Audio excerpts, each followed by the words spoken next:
Hey guys, Shane here. Real quick before we get started on this week's video, I want to remind you to hit that subscribe button if you haven't already. Do check to make sure you haven't been unsubscribed by YouTube, because it seems that that's been a thing recently, according to a couple of people who've reached out. Give this video a thumbs up, leave a comment down below, and let me know what you think. Now, on to the video.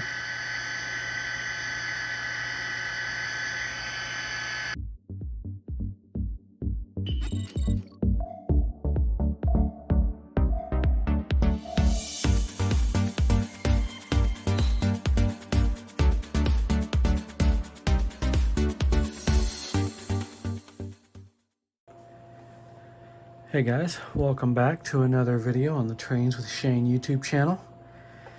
I have been almost productive today. As you can see, the prizes for our 2,000 subscriber giveaway are boxed up, ready to go by the post office tomorrow. And yeah, feeling good about it. Let me get those out of the way.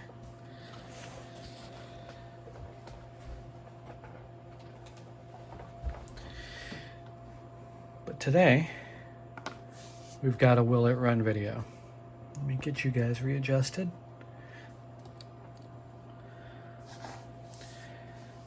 I was on eBay, such is the case pretty often in my life, because I've got nothing else to do other than spend money on trains. Was looking for GP38s, just because I don't have a whole lot of them. I think I've got 2 in total currently. Well, no, I've got 3. Who knows? I've got a couple, not many. So I was just looking around on eBay, seeing what was out there. Nothing in my usual railroads that I look for, but what I did come across was a seller selling a couple of these.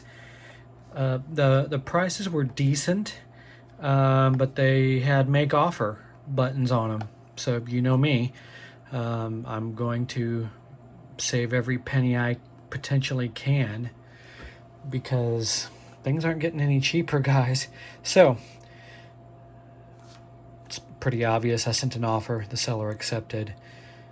eBay/PayPal pays automatically. A couple days later, this arrived in the mailbox. So as you can tell, it's an Atlas, not an incredibly new one. This was an undecorated unit, I think, to start out with, and it was custom painted for the Chesapeake and Ohio Railroad. So let's take a look.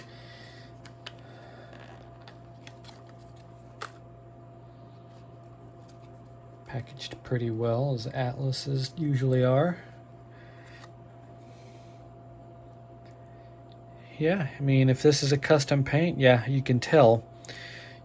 Because, do I have my Rick's pick around here somewhere? I do. Stand by.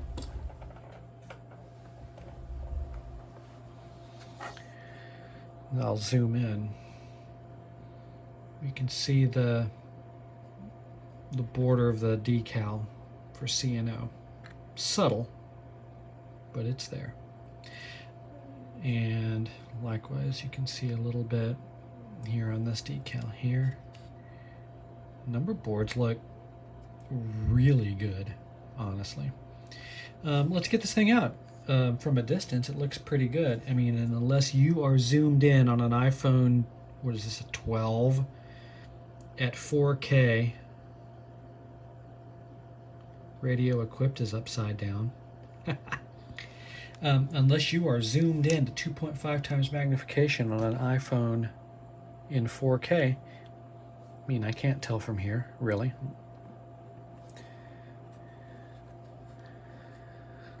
Let's see if I can get this out here. Another piece of thin plastic. All right. Yep. Pretty standard GP38, the dual exhaust, 2 radiator fans. GP40 has 3. Got our air box up here, also characteristic of a GP38.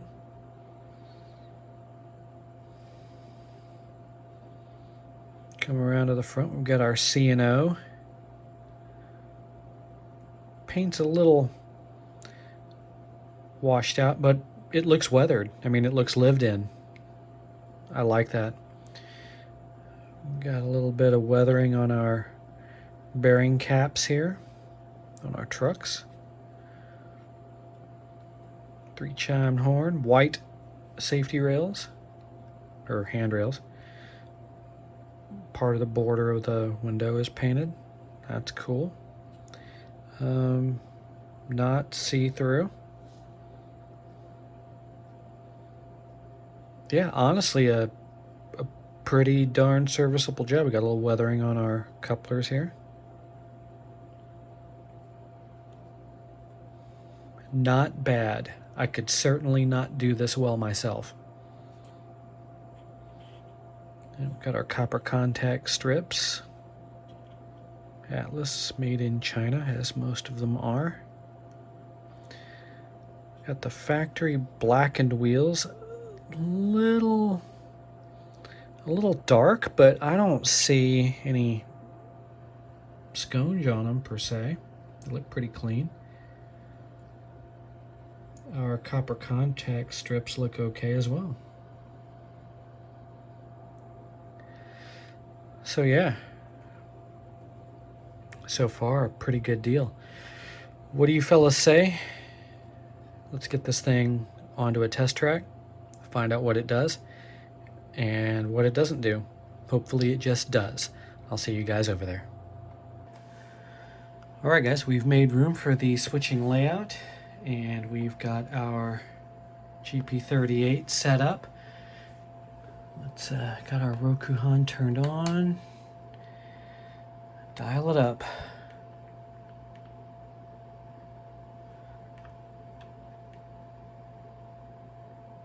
Nothing. Those noises you hear are what this thing is making. Oh, there we go. Dial up more current. Dial it down. A little more. Back we go.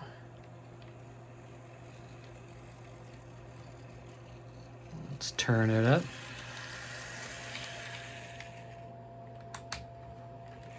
Race car.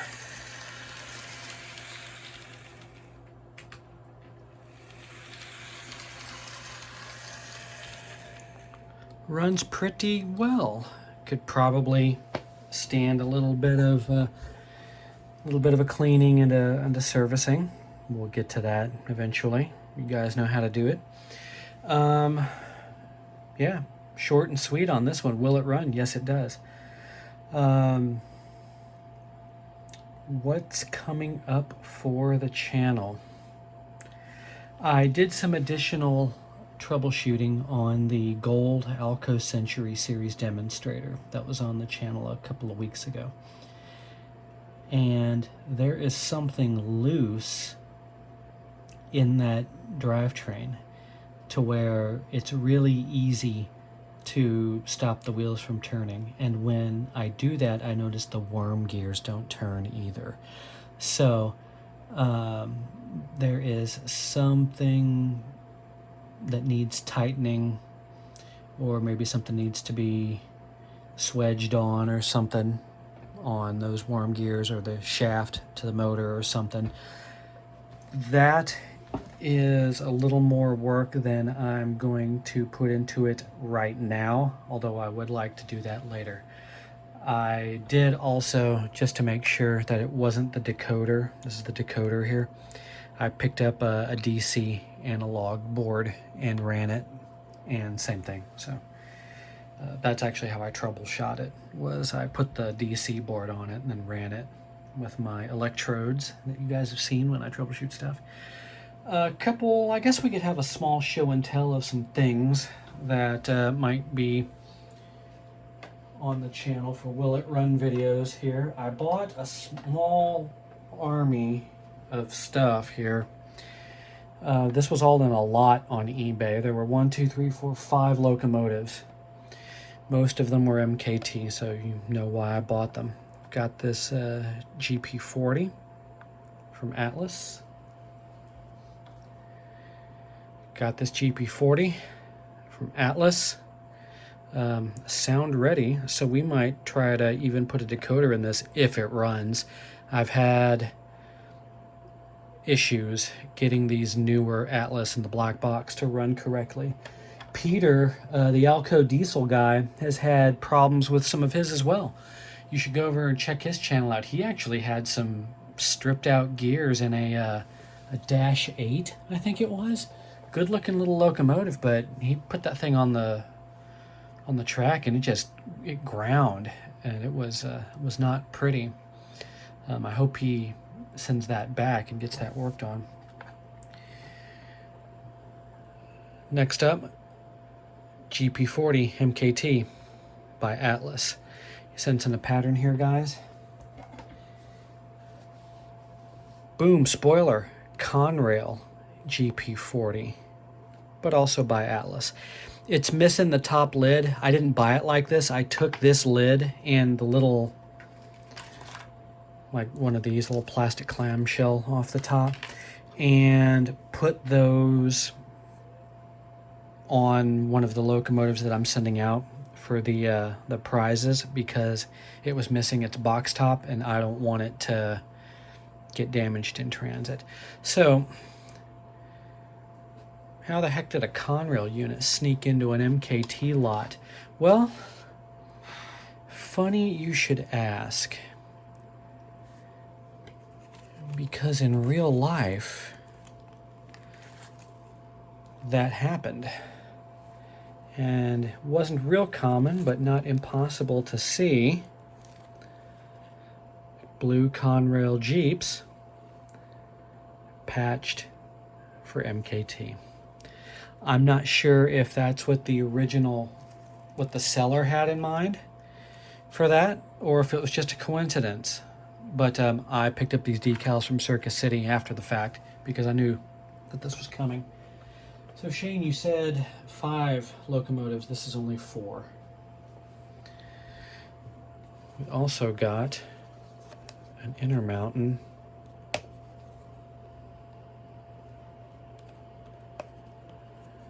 You're supposed to lift here for fun.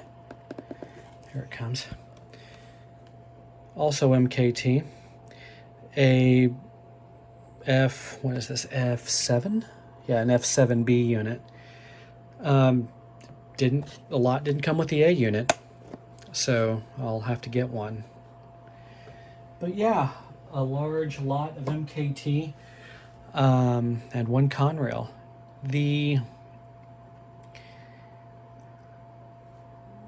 overall price plus shipping, after you divide it all up, it was a good deal, not a great deal, but they look to be in pretty good shape. So you guys know that MKT stuff isn't incredibly easy to come by if you've already got, some GP40s, for instance.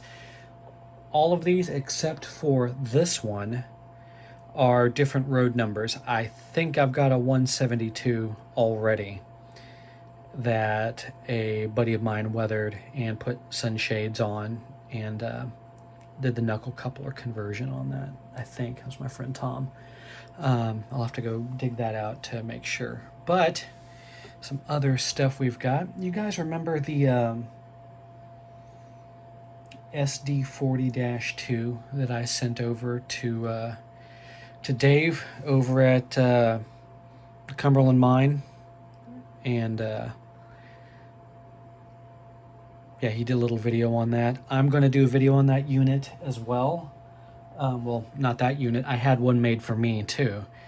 I've been waiting to get a couple more things put together because I'm going to just going to be kind of a reveal. But what I also got was a GP38. This is locomotive number 22. The SD40 was locomotive 3098, and the last locomotive they have on their roster is locomotive number 1, which is also a GP38, almost exactly like this. I had a buddy of mine, Jeff Gowers, 3D printed the shell for me, and this is on a standard Kato SD40, not an SD40-2, the slightly shorter SD40 frame. And he custom made most of the decals. I had some from CMR, and they just weren't working.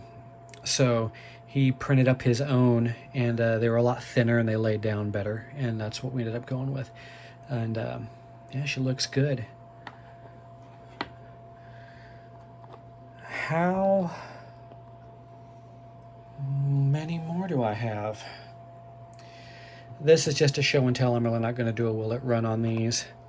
These are, you can tell, Kansas City Southern maintenance of way locomotives 901 and 902. Jeff did these as well. He didn't do these for me. He had done these up on his own, and I saw them pop up for sale, and I decided to grab them since he was eventually shipping this to me anyway. So saved a little bit on shipping. Picked up a couple of kind of oddball Kansas City Southern units custom. As you guys know, Kansas City Southern, MKT, and